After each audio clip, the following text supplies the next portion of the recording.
And it's been, I think over the last couple of weeks, we're definitely noticing a fatigue within webinars. I think people are trying to probably be more crafty and picky of what webinars they're going to hybrid of events. So more people are going to continue working from home, or maybe 50-50 working from home, or I think there's going to be a change in the whole workplace going forward. And I think people have reevaluated what's important, what they can do at home versus what they can do maybe in an office or wherever. So there's certain types of businesses and industries where people will be able to continue to work from home, or definitely partly work from home.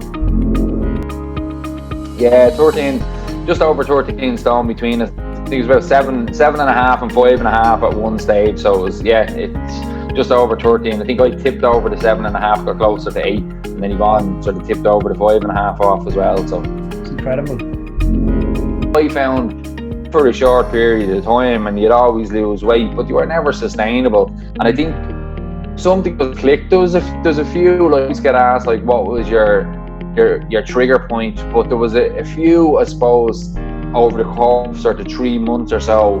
And then at the end of coming back from a wedding in August, we just said, look, we need to do something, we need to change.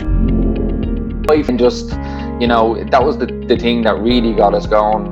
Looking back at photographs, there was a few talks that I had been. I remember Jerry Hussey, who was a few weeks ago on the wellness webinar. I remember him speaking, and he spoke about, being the only person in the room. You're the only person in the room, and in walks your 8-year-old self. What would they think of you? How would they think you look? How would they on you as career-wise? What you've done in your personal life, what you're eating, what you're drinking. And a lot of those, I was thinking, Jesus, if my 8-year-old self could come in and look at me now, I'm sure to be more ashamed than anything else. We've seen more healthy options available, but we need to be careful as well with the healthy options, and marketing is very good for telling you something is healthy.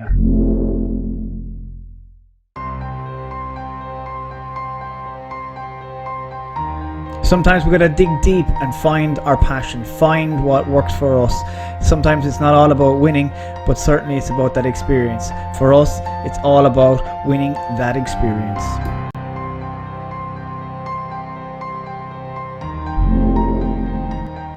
This week I get the opportunity to speak to Rob Cullen.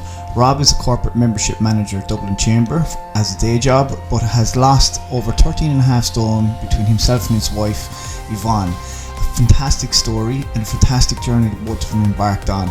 I think this is something that really appeals to a lot of people, and this is an amazing interview. You're going to absolutely love it. I know you will, just as much as I did. Okay, so welcome to this week's Always Winning podcast. I'm here with Rob Cullen. Rob is, you work in the chamber, Rob? Also, yeah, up in Dublin Chamber, the big smoke chamber. The big, and you also have a fabulous transformation story, which I'm dying to get into, to be honest. So, yeah, so tell us a small bit about, I suppose, the day job, if you want to call it that. Yeah, the day job, I suppose, is as you said, in Dublin Chamber, or Dublin Chamber of Commerce as it was, but we rebranded there a couple of years ago. So I'm there 5 years now. Membership team there. We have about 1,200 companies in membership. So my day job, I suppose, is getting new members involved, so getting new business involved in the chamber. And then I suppose keeping the business that we already have in membership, so keeping them connected, making introductions to each other, getting them along to events. And then I'd host a good few of the events then as well. So emceeing the events, interviewing people at different events. I suppose over the last few months, it's been all webinars. So emceeing the webinars, and we spoke about the wellness webinar. We have the Friday webinar for business owners that I do as well. So yeah, just keeping people going, keeping people in networking, keeping people connected. And I suppose the aim of the chamber is to help businesses support each other, and just getting them connected and networking and supporting each other, making, especially during this time, I suppose, just to ensure people are staying alive more so than growing. And then if they get through it, great. So but it's supporting companies and supporting businesses as much as we can. Yeah, no, and I hear you with the Zooms and stuff like that. How did you find keeping networks going with Zoom? It's been like we're using a few different platforms for the webinar. So we use Zoom, and we use another one called GoToWebinar. And it's been, I think over the last couple of weeks, we're definitely noticing a fatigue within webinars. I think people are trying to probably be more crafty and picky of what webinars they're going to. And we all know, like, they're 10 to a penny. Everybody is trying to put out webinars there. So we just have to make sure the guest speakers are good, the quality is good, the content of the webinars are really what the members are looking for, and then putting it out there. So but it is hard. And I think what going forward in the next few weeks, what we're going to see probably across all organizations is this hybrid of events where we're going to have physical events coming back, probably, and definitely in smaller measures. And we'll also have the webinars as well, which will be great as well to have, because I think some of them have been very successful. And I think it's in us, I suppose, with lots of members, and big organizations, like the banks or the big four law firms, they mightn't get into the city centre for an event. But if we have an event and the speaker is relevant to them, they might just tune in from their laptop at home. So we're engaging with an awful lot more members than we were before. And I think that's going to continue, and it will have to continue. But we'll have to bring back the physical events as well. Yeah, I'd imagine that the physical events obviously attract a little bit more, and I suppose it's important for people to actually physically connect as well. Excuse me. I think that probably people are a little bit kind of webinared out at the moment, and I suppose it's just getting back into. But do you feel it probably will settle back again? That there'll definitely be going forward in the future, kind of half and half between the two. Yeah, I think so. I think that there definitely needs to be that sort of hybrid of events. Some people more people are going to continue working from home, or maybe, 50-50 working from home, or, I think there's going to be a change in the whole workplace going forward. And I think people have reevaluated what's important, what they can do at home versus what they can do maybe in an office or wherever. So there's certain types of businesses and industries where people will be able to continue to work from home, or definitely partly work from home. And depending on, I know that there's a big thing around childcare and kids going back to school and stuff like that. So it'll be interesting to see. But I definitely think we're going to see a difference in the workplace. And look, it's been led by a lot of the multinationals that are allowing, from day one, have allowed their staff working from home, and they can see and work remotely. And it's not necessarily working from home. I think working remotely, working smarter is definitely the way forward. In a lot of co-working spaces that were very popular over the last couple of years, I think they're going to be even more popular over the next sort of few years and the next year as well. And I think larger organizations are going to have these co-working spaces, or pockets of these co-working spaces, nationwide, so they can hire people in Donegal, even though their headquarters is in Dublin, or they can hire people in, because they may have a co-working space in Tralee, or they might have a co-working space in Letterkenny. They're supporting work from across the board, and not really having to look after this big HQ building in Dublin city centre, where a lot of them seem to be. So it'll be interesting going forward to see how it does change. And with your own calls, then your webinars and stuff like that, can anyone access them, or do they have to be a member? Yeah, well, generally they are for members, but we've been very lenient, I suppose, in allowing non-members come in, because we're, like, as a chamber, we're there to support businesses. So if we can get a business along to an event, and it's going to help them, we're happy to allow people come along. But generally, like the physical events, again, there would be a section of non-members that could come along and try a few events. But generally, they're for the members. Yeah, for the webinar, we're to encourage non-members to come along and get a taste, I suppose, of what the chamber can bring. Only a small taste, because generally it's big physical events, but to give them a taste of what's, what the chamber is about. Yeah, because I'm just thinking there, I think it's something beneficial to, obviously, to open up to the rest of the country. I think people could definitely benefit from some of the speakers you have there. Yeah, I think I know I'm back on Monday with another Cork lady, Trisha Lewis, aka Trisha's Transformation. So it should be good to get Trisha on. I've met her and I've spoken at 2 events with Trisha as well. So we got to know each other for the last couple of years, between the 3 of us, myself, Yvonne, and Trisha. We've done a few different events together. So, but generally it's funny when I'd get a lot of, say, Dublin footballers on, or people that have won X amount of caps for Ireland. And my running joke is always, if the likes of a Dublin footballer's on, I'd always say, like, we've won 7 All-Irelands between us. But generally it's the guest that has won the 7, and I haven't won any. But actually, when I have Trisha on Monday, we'll have lost 16 stone between us. But it's actually split of 8 stone each. So we actually have something in common with a guest speaker for once. That's amazing. No, and come here. While we're on this subject now, I need to get into it because when I heard it and I read it and I saw it, it was absolutely phenomenal. And yeah, and look, I'm partial to it myself. I had to go through the same process, but yeah, just talk us through that. So you're between yourself and Yvonne, you've got 13 odd stone. Yeah, 13, just over 13 stone between us. I think it was about seven and a half and 5.5 at one stage. So it was, yeah, it's just over 13. I think I tipped over the 7.5, got closer to 8, and then Wow, Yvonne sort of tipped over the 5.5 off as well. So it's incredible. And what did you and it's start off off. with then?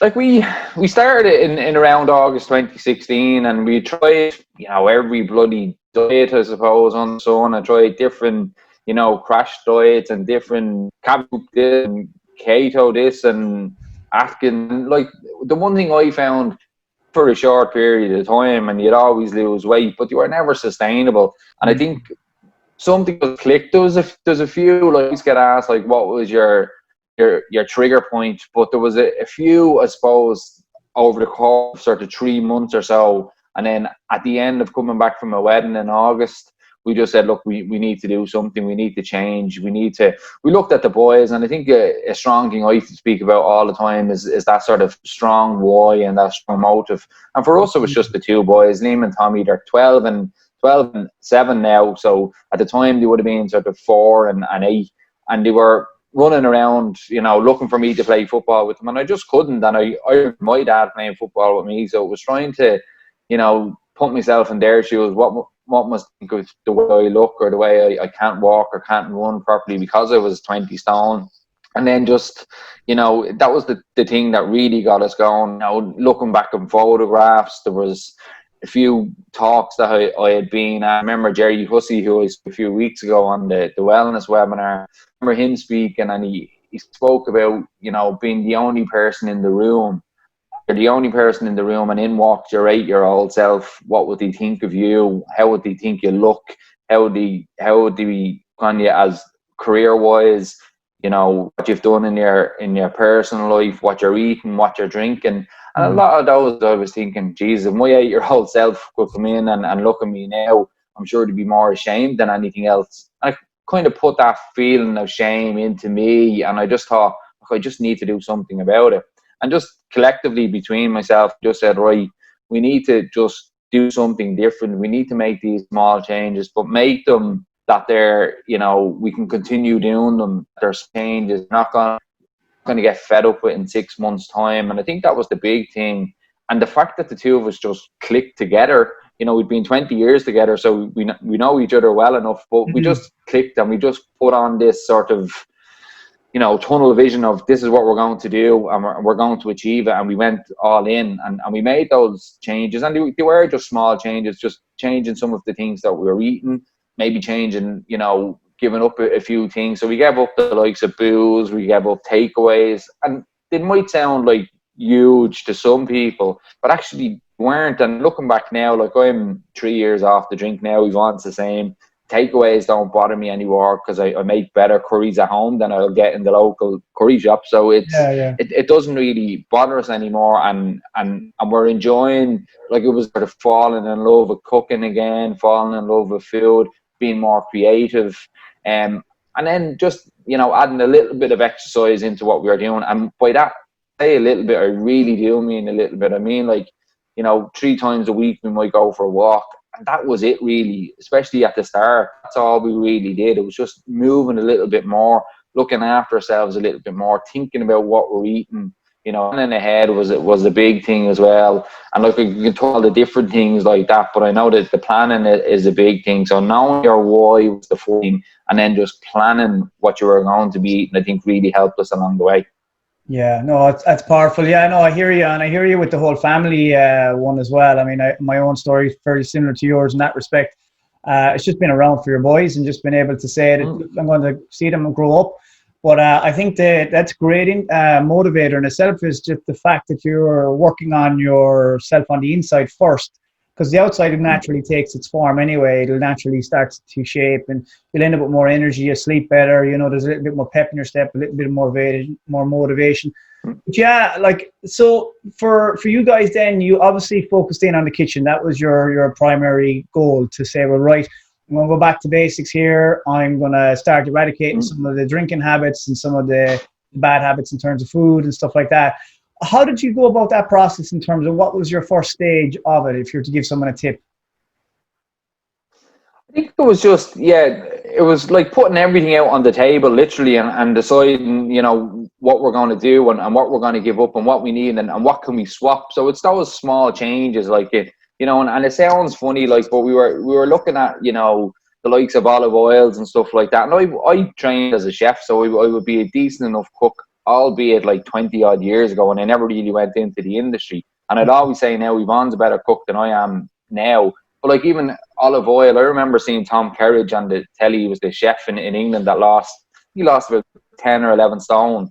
He gave up carbs, and he went down that road. But I remember him talking about olive oil, saying in a tablespoon of olive oil there's 120 calories. And then we seen these like 1 cal spray things that everybody's using now. And I was saying, like, why don't we try these instead of the olive oil? And like just that simple change, and it's those little simple things. It's the lighter than light mayonnaise, it's the skim milk for the full fat milk, it's just different things like that. And again, changing your white bread to brown bread. But it was cutting out things that we know we didn't need, and the likes of the crisps and the chocolate and the biscuits. Yes, they're still in the house, but we don't eat crisps. The biscuits, not really either. Chocolate, yes, but we try and even treat ourselves maybe once a day, and have that treat when we're sitting down watching Netflix in the evening. Because I see a lot of the times in work as well, I mean, I have events every day, and there's pastries and cakes and sausage rolls and chocolates and these protein bars, really, really good for you. Not. But, the people are buying into the marketing side of this, and they're eating them during the day. And like they're consuming an awful lot of calories. Now, I don't calorie count. I never did. The olive oil is probably the only thing I know that has the amount of calories in it, and only because I've seen it on the TV. But it was just those small changes, and collectively there was lots of them, but they were just those small changes that we went about. So I stopped eating the pastries. I stopped eating any of the sausage rolls and stuff like that, because during the day I was probably consuming 5 to 10 of those little pastries at events without even realizing it, and then going home saying I didn't really have anything to eat today, but I didn't really feel hungry. But that's because I probably had the pastries without even realizing it. You're just popping them in your mouth as you're networking and talking and roaming around the event. So it was just those changes that we made starting off. And a big thing that Yvonne brought was the planning of meals going forward. So we just made sure we knew what we were having for dinner, and that was just the start of it. And by planning, I mean, like, we done out a menu. I have a menu board that we did out the menu for the week of what we were having. We didn't prep anything, because I know a lot of people do prep stuff and put them in lunch boxes and have their 30 meals laid out for the week. But to me, that seems like you're on a diet or some sort of plan. And for us, we weren't. We were just incorporating something different into our life. And we didn't want to be on a diet. We didn't want to be on any sort of plan. It was just, okay, so today we're having a chicken curry, tomorrow we're having lasagna, the next day we're having a fish stir fry, wherever it might be. We had the menu laid out for us, and we knew what we had to take out of the freezer. We knew what we had to buy in the shops. We knew what we had to have in the fridge. So we were planning ahead, and I think that's where a lot of people go wrong. They have busy lives, and the logic is not always there, where somebody will come in from work saying, time to make a proper meal, I'll just put a pizza in from the freezer in the oven. But the pizza in the oven takes 20 minutes. Does a really nice chicken stir fry with nice spices and sauces and veg and noodles and wherever. So the logic isn't there, but telling themselves that they don't have the time. But it's planning ahead. Once you know what you have to have in the fridge or in the press or in the freezer, it's there for you. You're having it. And there was times, I suppose, we thought, let's just have a take. But one of us would support the other by saying, no, but we have the chicken breast there. We know what we're having. Or we have the chops that are there. We know what we're having. So we know, it's there, and we're supporting each other. But having that plan really helped. Yeah, I was going to ask you there, like some of the hurdles, the obstacles you've obviously had to overcome in terms of that. There's obviously been a few glitches on the road. I'm assuming that there's days there you felt like kind of deviating and kind of, because I know, look, when you're busy and you're active and you're trying to get to events and you're in and out and you're networking and stuff like that, these things are put in front of you, and if you haven't planned it, and I suppose one of the reasons why a lot of people would, including myself, I suppose, have food with us is so that we can't deviate from that. Then you fill up, you're done, and you come back into the room, you have your cup of coffee, and at least you're not indulging, I suppose. But did you come across anything like that in terms of like a major point where you're going, oh, I just can't keep doing this? Yeah, you do, and like it happens all the time that you think, maybe I'll just have one of these, but I think that the one thing that I try and do all the time is, and I know people put pictures on their fridge of, what sort of dress or what sort of outfit they want to fit into. But for me on the fridge, we always had a picture of the boys, and it's that sort of remembering why you started. So if you ever think you're going to deviate or go off track, you remember why you started. And it sort of brings you back to, okay, I'm not going to go off track, so to speak, and remembering why you started. And the other thing then is looking back at what you have achieved. Like I haven't had a drink, but a lot of people are saying, "Oh, would you have a drink now? You could just have the one." And it's a funny drug, alcohol. It's the only one I know that people actually encourage it every week, if not every day, to go back onto. I don't need it in my life at the moment. I don't miss it. I drink Heineken Zero the odd time. Like I'll have it here in the house. We have all these alcohol-free gins and different spirits that have been sent out to us.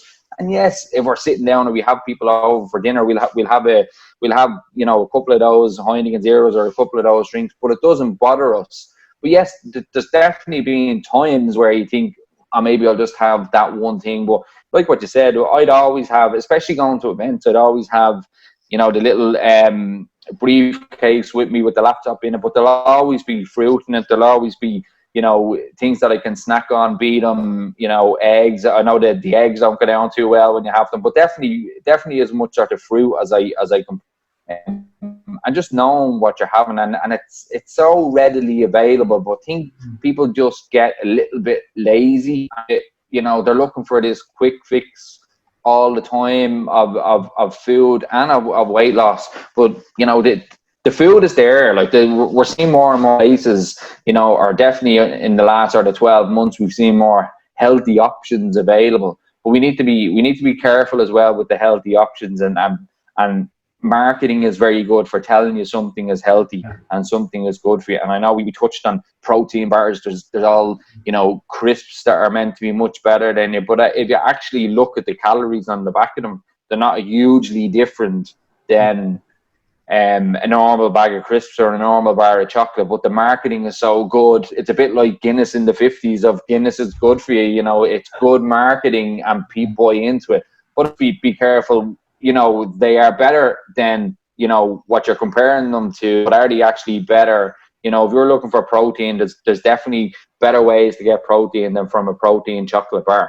Yeah, that's the danger. And I suppose the fact of the matter as well, when you cook for yourself, you know exactly what's going into the food, the quality of the food, and usually you'll go back to source, you go back to Mother Earth, and as he's talking about the fruit and stuff like that, you'll grab something that's there.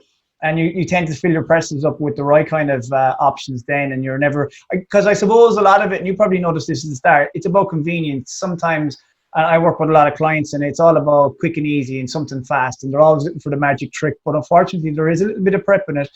And it's not even so much about the bad habits, but creating the new habits really is what it is going forward, and it's moving forward rather than looking back at what you did wrong. But let's do something now going forward, which you've already put in place and stuff like that.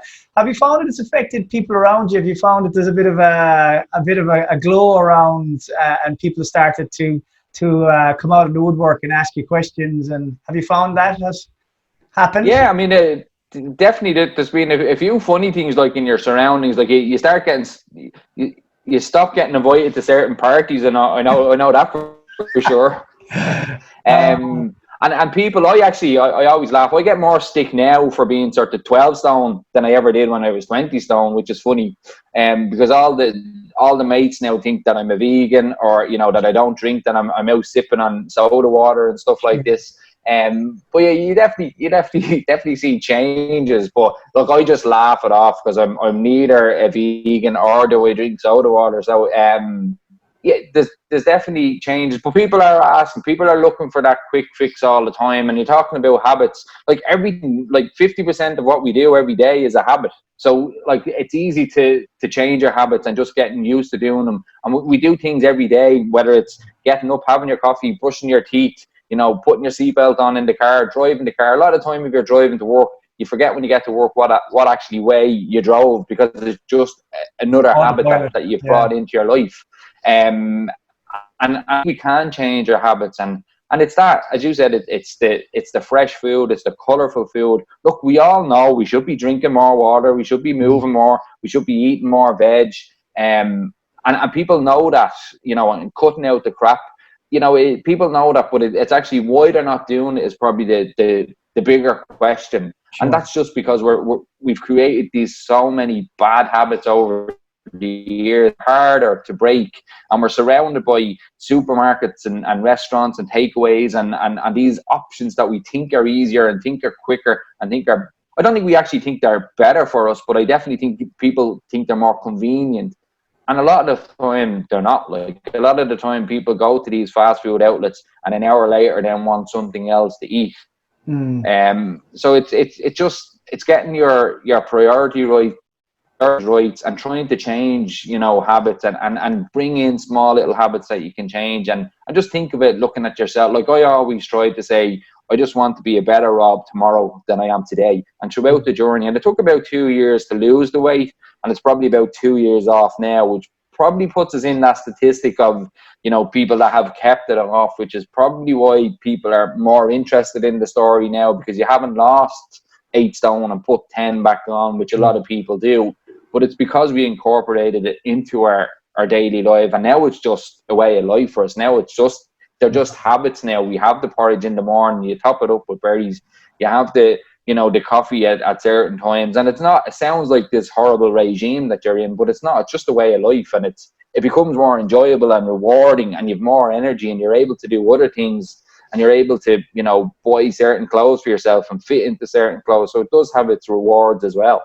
Yeah, absolutely. And I suppose even from a work point of view, from a whole brain fog and just being more cognizant of things, and there's a little bit more of a focus, a little bit more pep in your step. And I'm sure work colleagues have looked at you and went, geez, I'd love to do something like that, or is there a way you can help us? Or, at the start, people kind of look over your shoulder and you're like, this can work in your favor or against you. But I sometimes it's good because there's a domino effect.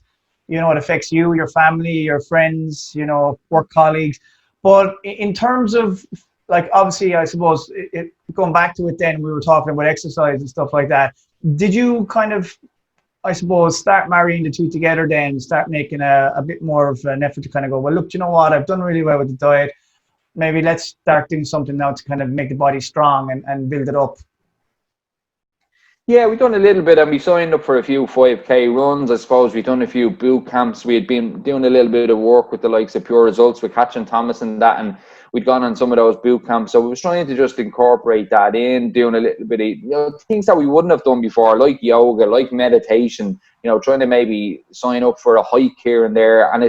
But again, it's just something that fits into your life. It's like the food side of it. You have to do something that you like doing. I don't particularly like running, so I'll go out for a walk or I'll go out for a cycle. I never really liked the gym. I've had so many gym memberships that I've never used, so I refuse to join a gym, but that's just me. Other people love going to the gym, but it's trying to incorporate something that you love. So, and it always, like, it's like in January, everybody joins the gym that has never gone to the gym before, and come February, they're not going anymore. So it's trying to do things that you love, eating stuff that you love, do exercise that you love. So if you enjoy walking, go walking. If you enjoy the gym, join the gym.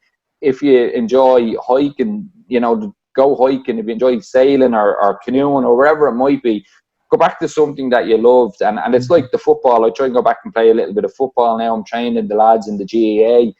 because I played as a kid, and it's nearly you have to go back to what you did as a kid and what you love doing, and trying to do that, as opposed to, you know, if you don't like cycling, don't buy a bike because you want to lose weight, because you see loads of people out on bikes. You know, you have to do something that you love, and it's easier then to do it when it's something that you love. So again, like the food, like, I don't eat anything now that I don't like. If I don't like a food, we won't buy it in the shop. It's incorporating the stuff that you love, because then it's more sustainable. You can add it to your daily routine or your daily life all the time, and it's not this chore. It's not, oh, I have to eat this because I'm doing this.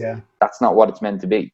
Yeah, no, I love it, and I think that's a key message here as well, is to do something you enjoy, and if you're not doing it, don't do it. You know, I'm sorry, if you're not enjoying it, don't do it, because I think that's what happens. We all think we have to go to the gym, or we have to join a club, or we have to do whatever. No, absolutely not. I think if anything, lockdown, not to bog down the conversation with lockdown, but I think if anything, the one thing it has done is shown people that, look, you've got to be a little bit more creative, get back out walking, you know, where possible, obviously.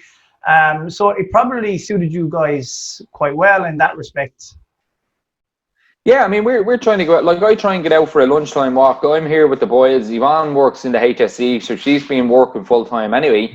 And then we try and get out in the evening as well. So it's given us that sort of break to go out. You know, when the lads were doing the homeschool, and they've kind of given up on it in the last couple of weeks. But we used to tune into Joe Wicks in the morning as well, just to do that sort of 15, 20 minutes. And again, it's just that routine of getting something in for 15, 20 minutes. Then going for a walk or a cycle at lunchtime, and then we'll go for a walk in the evening. Or now the lads are back playing the GAA and the soccer. So again, when they're doing that, if I'm not training them, it gives us a chance to sort of walk around the park as well. And it's just moving more. Like people tell you they don't have time to cook this, that, or the other, or they don't have time to do the exercise.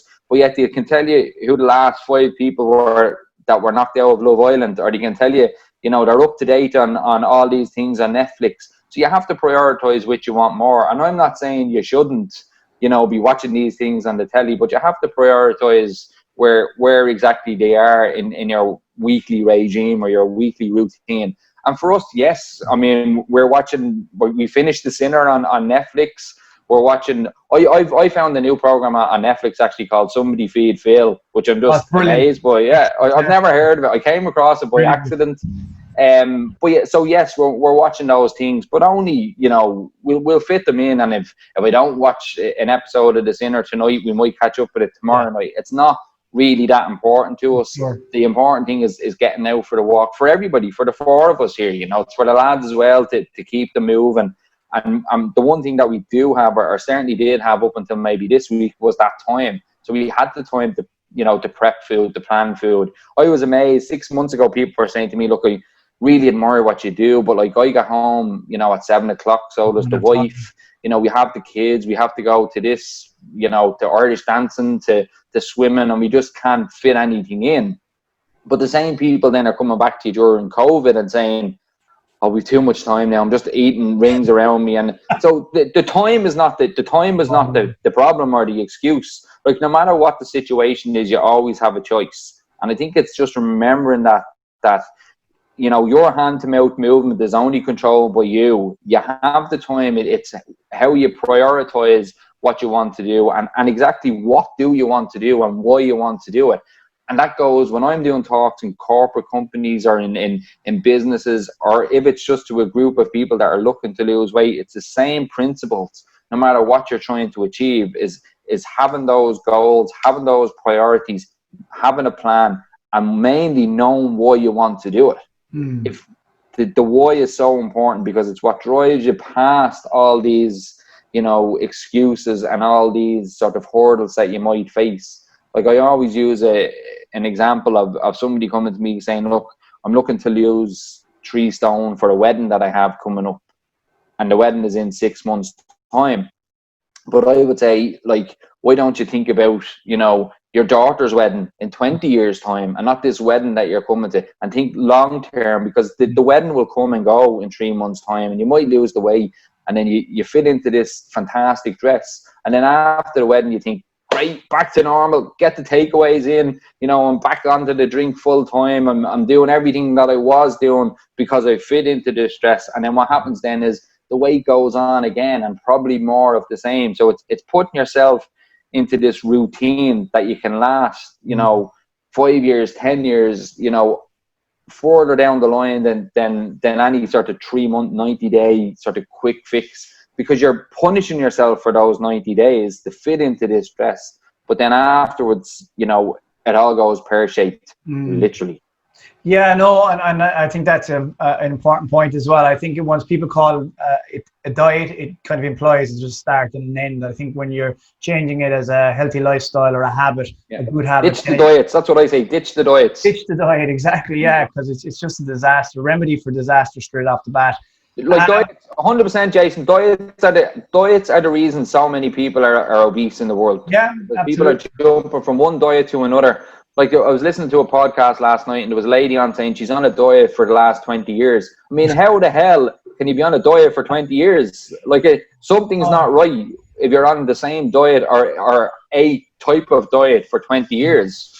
And I mean, a lot of the time you have to probably look in the mirror and say, like, what am I doing wrong? Why is this happening? And it's because of you're jumping from no carbs to no veg to no meat to meat only to, soups only to shakes, wherever it might be. And they all work short term, I suppose, but they're not sustainable, and people can't stick with them. But diets are really, I mean, I always say, like, with the weight that we've lost, I don't think anybody, although a couple of people have asked us to write a book, but I won't, because my tips are just common sense. It's we've mentioned the 5 of them already. It's drink more water, move more, cut out the crack, eat more veg, get better sleep.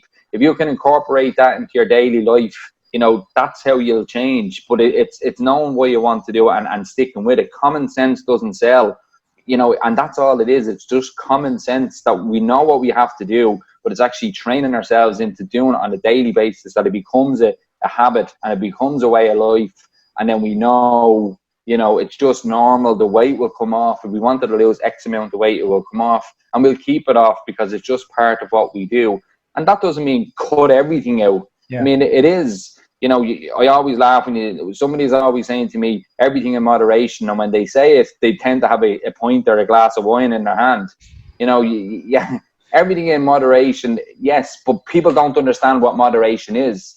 We've seen during COVID, we've seen even in the bars last night, like the amount of people posting pictures of them in bars and crowds. And it's great that people are supporting local businesses that have reopened. But there's still measures there that have to be took, like social distancing, that I didn't see any of last night.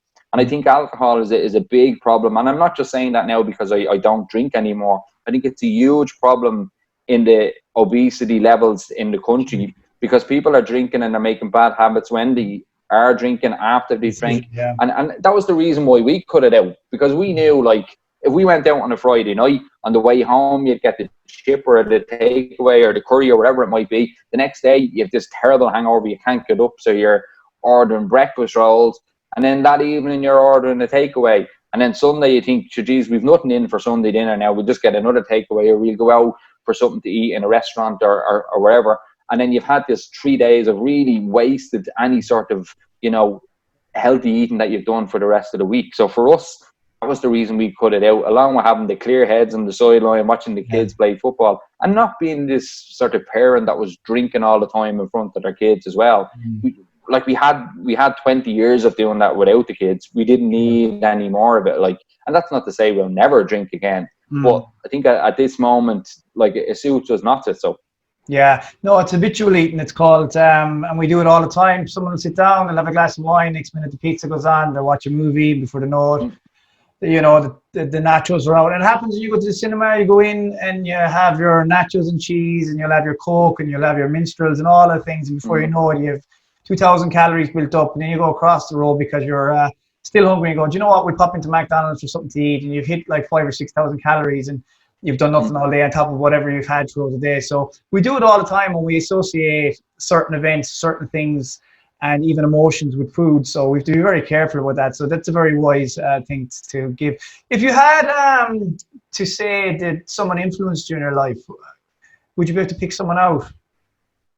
Yeah, I think the support, the number one tip we give to everybody as a couple would be if you can get somebody to support you. So if you can partner up with somebody, it really helps. And I think we've supported each other all the way. So we've had our good days and our bad days. You know, probably me having more bad days than Yvonne. Yvonne seems to be with the psychology background now. She seems to be more the one that's able to be more clear-headed. She's definitely more disciplined, and she's definitely able to put you in your place when you're going a little bit off track.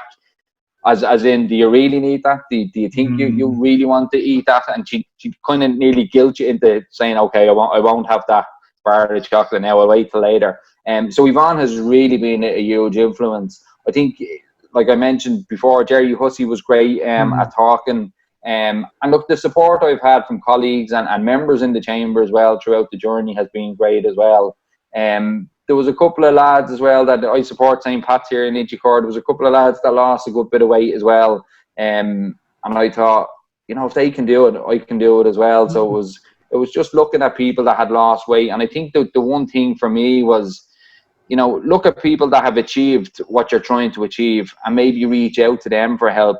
And that's not to say, you know, nutritionists or dietitians. I went to see a dietitian 15 years ago and basically told me the 5 tips that I've given already. You know, we know what we should be eating, but it's actually reaching out to people that have achieved what you're looking to achieve is really good. And I'd seen a guy in one of the one of the Sunday paper magazines who had lost something like 10 stone, and he was out in Lusk. Didn't know the man. I actually can't even remember his name. So it was about 4 years ago as well. But I just looked at his name on LinkedIn, which is sort of my go-to Google, if you like, for people. And I found him and just reached out to him. And he gave me a few tips. You know, he was surprised I had reached out to him. But I just told him my story. I was 20 stone. I'd seen his story in a magazine. And I just reached out to see if there's any tips that he had. And he gave me a few tips. And even to this day, I still sort of go by them. But it was that reaching out to somebody that had been there, done that, not somebody that was, you know, that expert telling you what to do. Because while it is helpful and very good and they are experts, I think getting the information from somebody that's been there, done that is so much more powerful, because you can aspire to be that person. You can see that they've changed. You can see what they've gone through. And it's not just a person, you know, that has a degree in something that's telling you what to do. Now, if you can find a person that has done it and has the degree, even better. But it's that person that's been there, done that, and I think you can associate with them because they've suffered the pain, they've suffered the shame, and I think that's what I do now. Is I'm trying to help people, and we don't charge for any sort of advice that we give. It's just kind of in this situation where I know what people are going through. I've been there, I've done that. And I'm willing to give my time to help people. And if it's just a 30-minute Zoom call or a coffee with them when we're back, you know, face-to-face meetings, and just tell people what's worked for me, you know, ask them what they've tried and give them a few tips that might work for them, and check up with them every few weeks just to see how they're getting on, reaching out. And sometimes people just want that sort of one accountability, that sort of person to ask that they're normally afraid to ask. So it's just knowing that the help is there, you know, but and reaching out as well. And men are very sort of bad at asking for help. And there is a huge issue with weight in this country. But there is ways of fixing it, and there is ways of fixing yourself. But you have to want to do it, one, for yourself and for others around you as well. That's powerful. That's really good. And it's amazing that you're doing that. And I'm sure that a lot of people now will be tapping into this. For people to get in touch with you, Rob, how do they do that? Yeah, we have obviously Rob Cullen 79 on Twitter is probably where I spend too much of my time. Then Rob Cullen on LinkedIn as well. Yvonne has a website and an Instagram page that she runs. It's robandyvonne.ie, and Rob and Yvonne on Instagram. So on Instagram, Yvonne will post sort of daily tips, the recipes. So she put up she's about, I'd say, 50 different recipes that she uses for porridge oats. I think Flavins have sent us boxes of oats that we can do different stuff with. For everything, just from your normal porridge to pancakes, to baked porridge, to flapjacks, everything that you can think of that you can make with oats, Yvonne will make. And then she does dinners, lunches.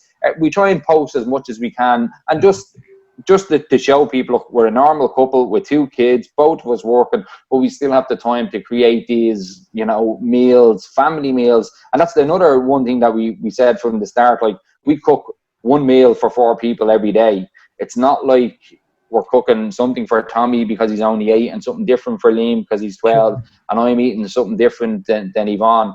It's family meals, and they're everyday family meals, and you veg them up, you make your own sauces, you make your own spices, and your variety is key as well. So on Instagram, Rob and Yvonne will put up plenty of stuff in and around that, and tips as well. And just to reach out, anybody anybody that's looking for help or advice, to reach out and ask for it. And that's the first step, is asking for it.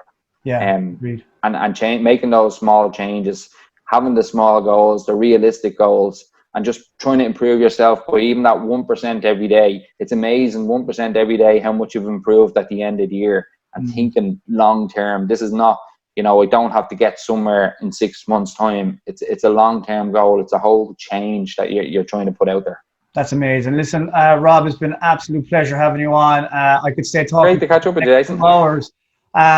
So thank you again, and I really appreciate it. And I know that this they're going to love this one anyway. It's going to be awesome. You're going to get a lot of calls. Thanks a million, Rob. No problem at all.